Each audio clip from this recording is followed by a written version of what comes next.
The grand dining hall of Hallowmere Academy buzzed with the low hum of student chatter, the clink of silverware against plates, and the occasional flicker of floating lanterns casting eerie green light across the ancient stone walls.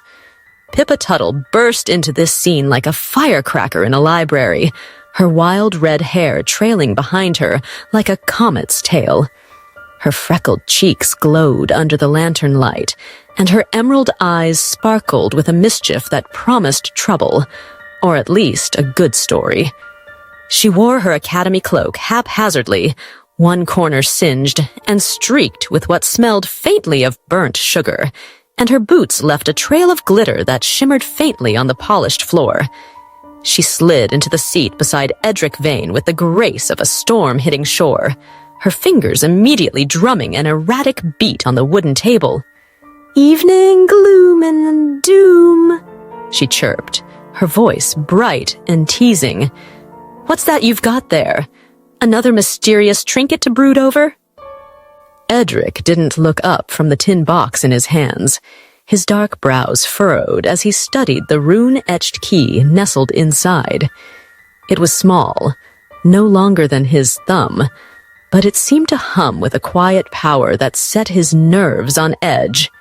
"Pippa," he said, his tone a familiar blend of exasperation and fondness. "What did you blow up this time?" Pippa's laugh rang out, sharp and unapologetic, bouncing off the hall's high arches and drawing a few curious glances from nearby tables. "Oh, just a little experiment in the potions lab. Nothing catastrophic, though Professor Grindle's eyebrows might not grow back for a week."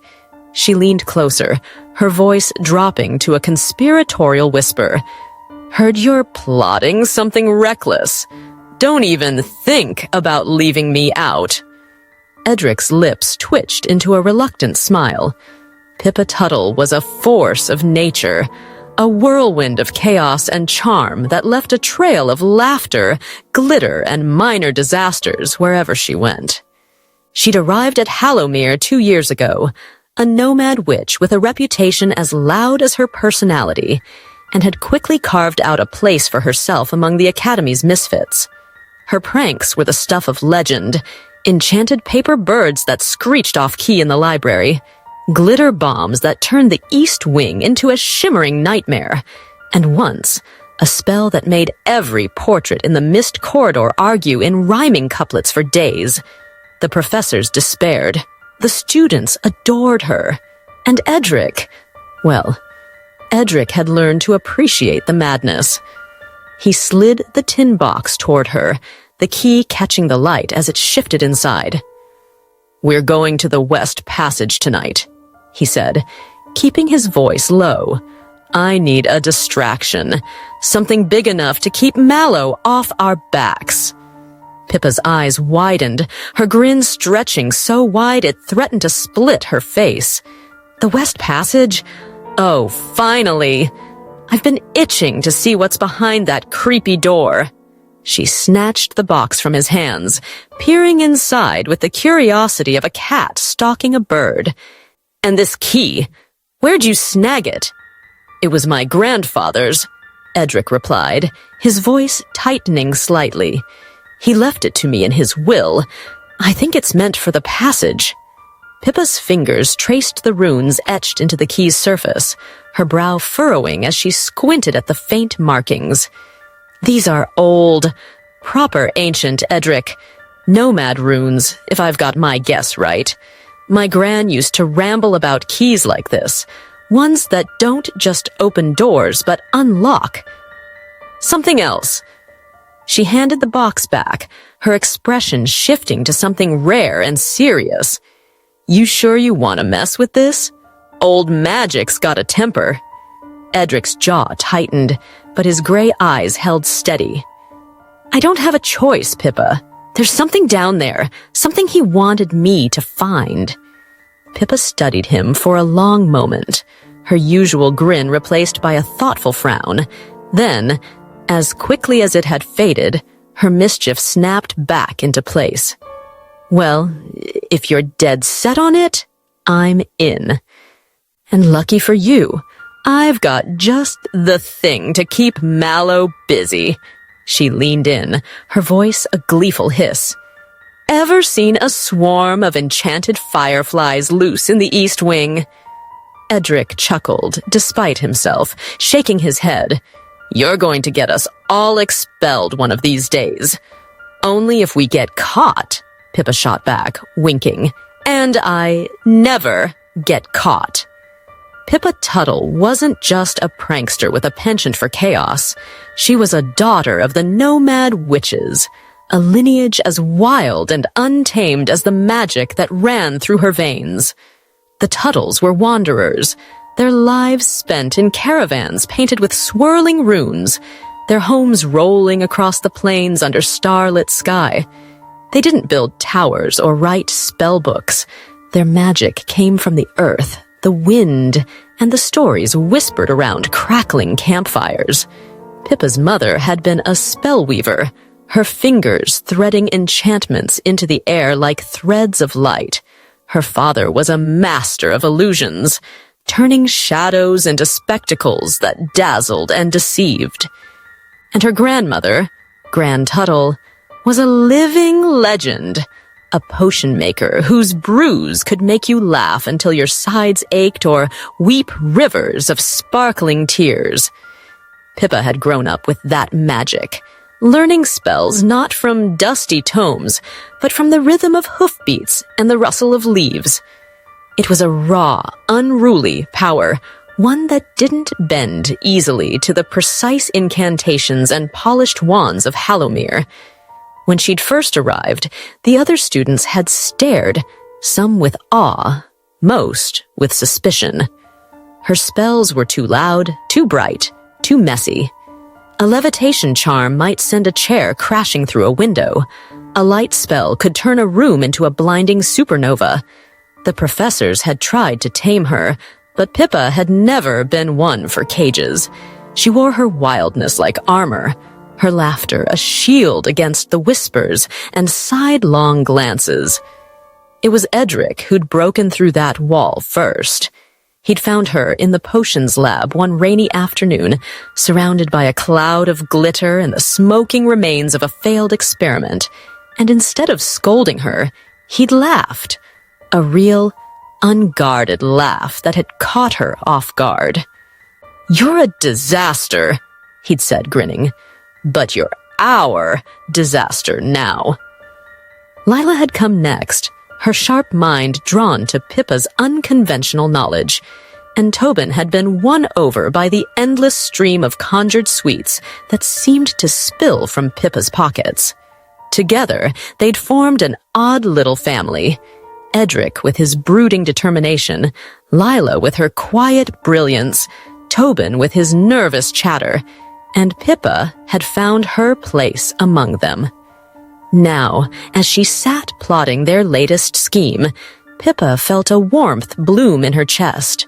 They were hers, these strange, stubborn friends, and she'd doomed anything to keep them safe, even if it meant unleashing a little chaos along the way.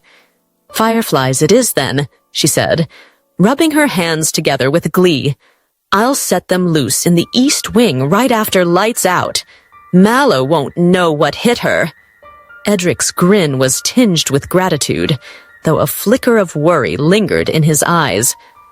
"Just don't burn the place down, all right?"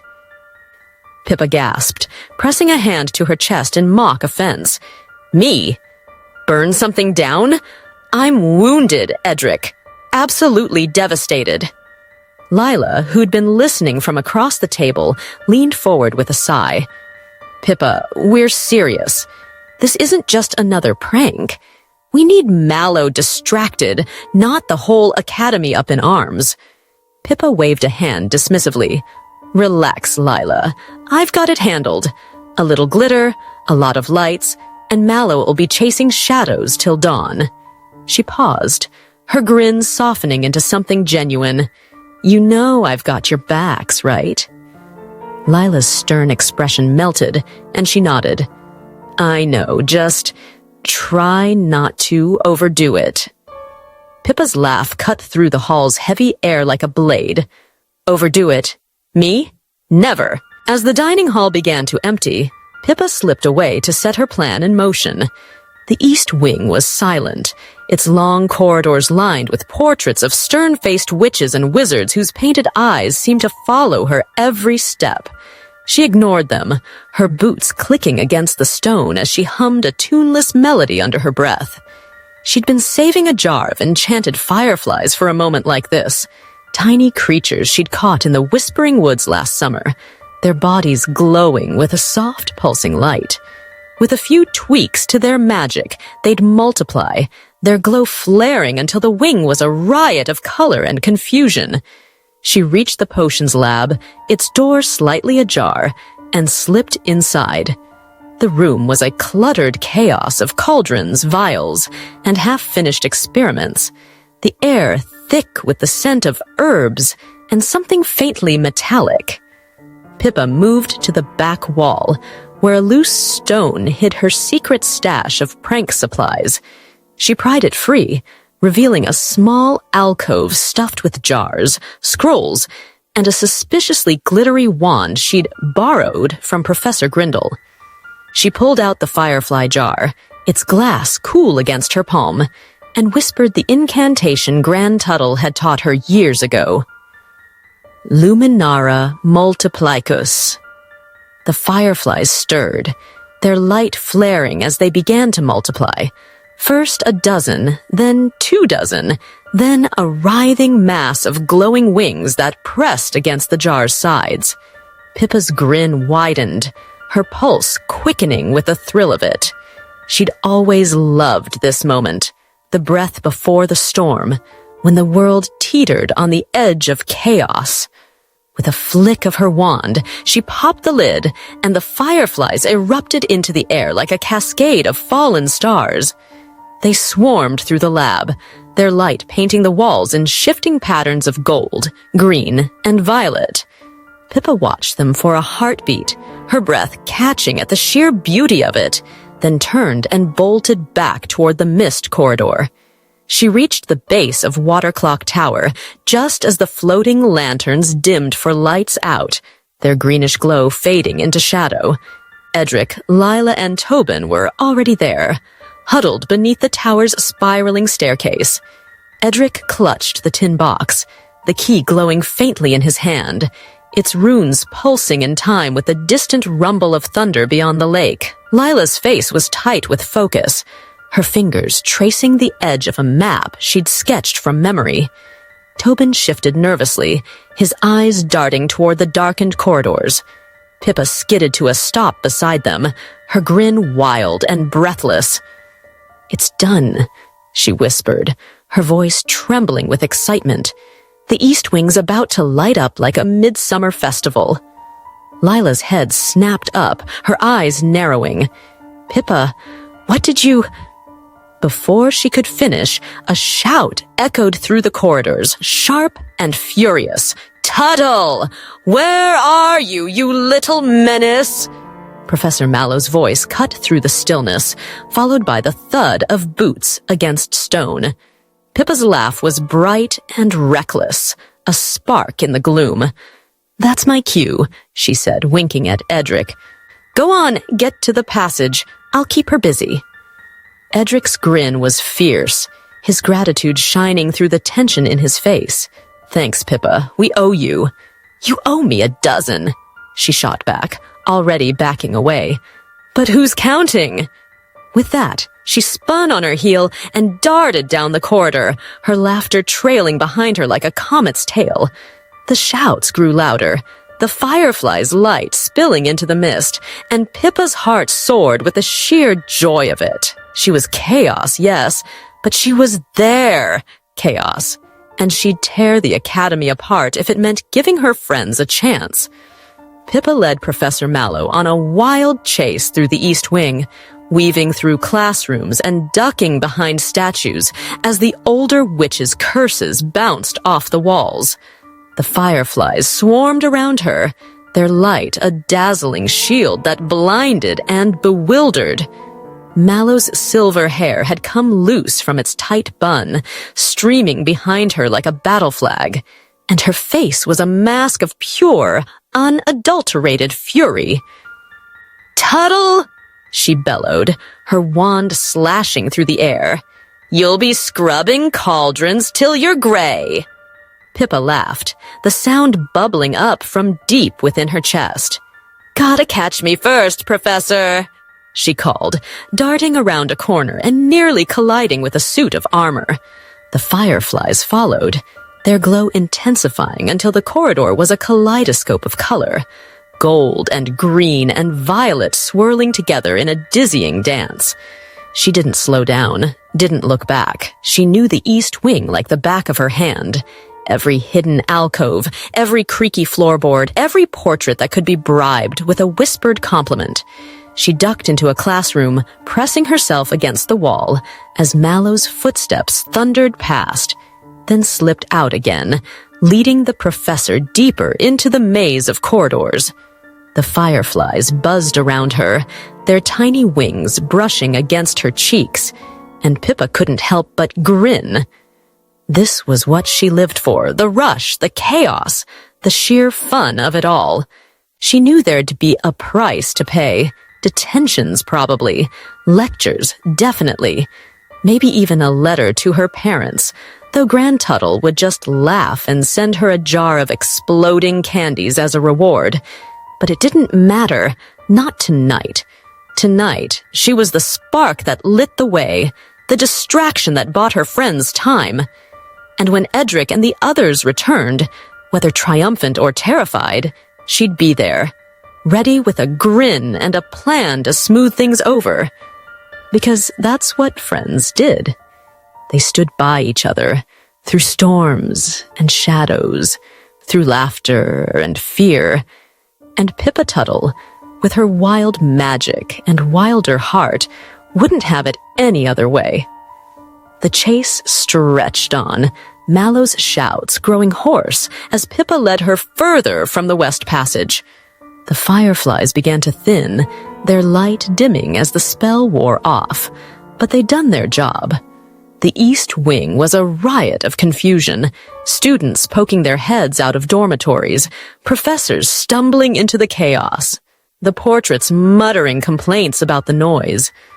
Pippa slowed her pace, slipping into a shadowed alcove to catch her breath. Her chest heaved, her cheeks flushed with exertion, but her grin never faltered. She cast a glance back toward the West Passage, though it was hidden now, swallowed by the mist that clung to Hallowmere's lower levels. She couldn't see it, couldn't hear it, but she could feel it.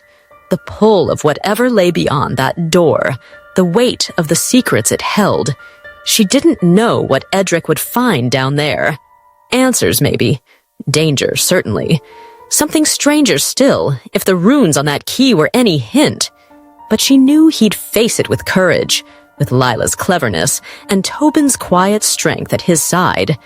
And when he did, she'd be waiting, ready to laugh in the face of whatever came next, ready to turn even the darkest moments into something bright.